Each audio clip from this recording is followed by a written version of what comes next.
This is the Herman Miller Embody gaming chair, partnered with Logitech G.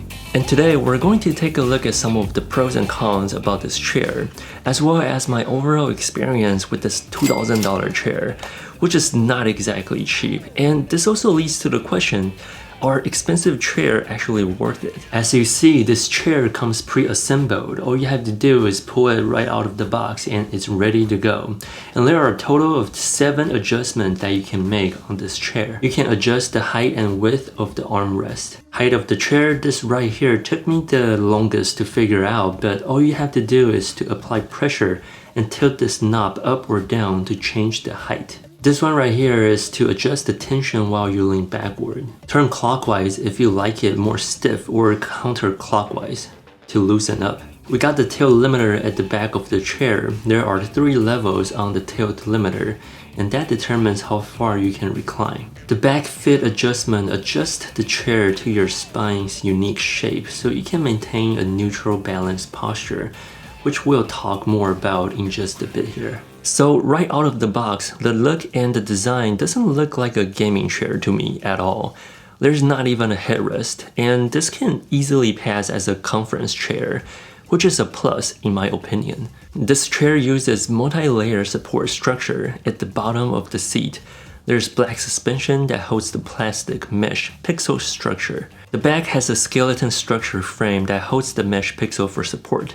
I'm 6'1" and 170 pounds, and this chair has great flexibility. I can sit with multiple postures with no problem. There's basically no hard edge around the sitting area. It's all covered with Logitech foam fabric. I can even make a full lotus and meditate on this chair without the chair digging into my legs. The fabric and cushion is not very thick, but you still lose some breathing room compared to a mesh seat. The Embody gaming chair seat now has copper-fused foam technology to prevent heat buildup, but to me, heat isn't usually a problem. But this varies with different people. I like how there's a seat pan here where it extends out more so it could fit a variety of people. Pulling out the seat pan was not hard, it's just a bit stiff.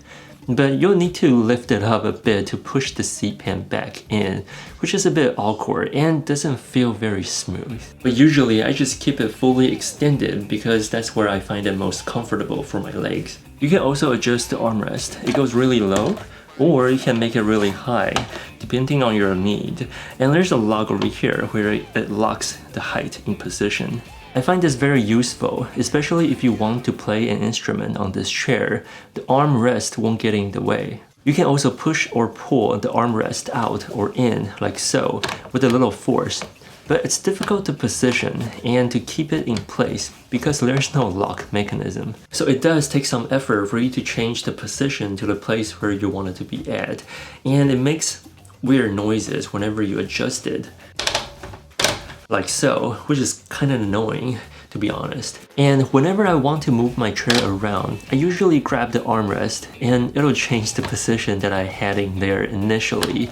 And now I have to adjust it again. So at the end, I just leave it to the widest. I find this to be the most useful position for my need. The pixel support really moves with you and it feels good to have support in all directions. Even though there's no head support with the Embody chair, the foam feels great on my back. It goes all the way around so nothing is digging into my back. The Embody gaming chair also changes its shape through the back fit adjustment. This way it's more optimized for your back. And it's really easy to adjust while you're sitting down. Just reach back all the way here and start turning to the point where you feel most comfortable. The first time I was turning this back fit adjustment knob, my hand got caught and stopped by the chair.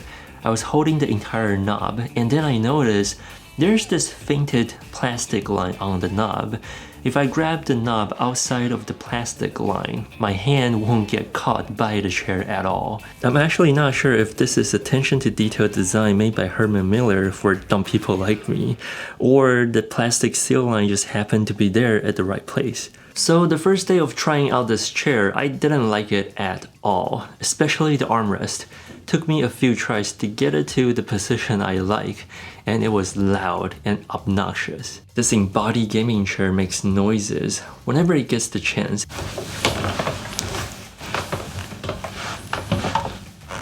And you would think that a $2,000 chair shouldn't have this many little problems that I could nitpick on. When I first sat on it, the seat feels just mediocre at best. I don't feel any special support to all those fancy anatomy parts the company claims to address. However, I do like how there's no hard surface on this chair. Like I mentioned earlier, I was able to do a full lotus and meditate on this chair with no problem. I do dig the look as well, but that's pretty useless if it doesn't feel comfortable. So the overall first impression was pretty terrible at first. Then I started trying different ways to sit on this chair and realized that I've been sitting on this chair all wrong. Honestly, I'm a pretty average guy with an average chair experience, and apparently I don't even know how to sit on these kind of fancy high-end chair. Turns out I was sitting too far away from the back end of the chair. I noticed that if I aim my butt towards the very back of the chair, like the very back, and position it there, I can feel my spine curve with the chair. And somehow I was able to get this lumbar support that I couldn't feel at first. The whole experience changed drastically. It's so much more comfortable now once I know how to sit on this chair. And my posture is so much better, even with long hours of photo and video editing. Now, I still don't like the armrest. It's just too obnoxious. But the squeaks from the chair, it's a lot more bearable now because of how comfortable the pixel support is. My personal preference as of now is a medium amount of tension for reclining, with the back fit adjustment about 2/3 in, so the back of the chair is not 100% vertical. So my whole back is covered with the back of the chair, but not too tight. I still find myself micro-adjusting the back fit adjustment from time to time. And I usually have the lever pushed all the way down so I can lean back all the way whenever I want. This way, I can always remain the upright posture and able to lean as well, effortlessly. At the end of the day, I feel like it's the overall experience that counts.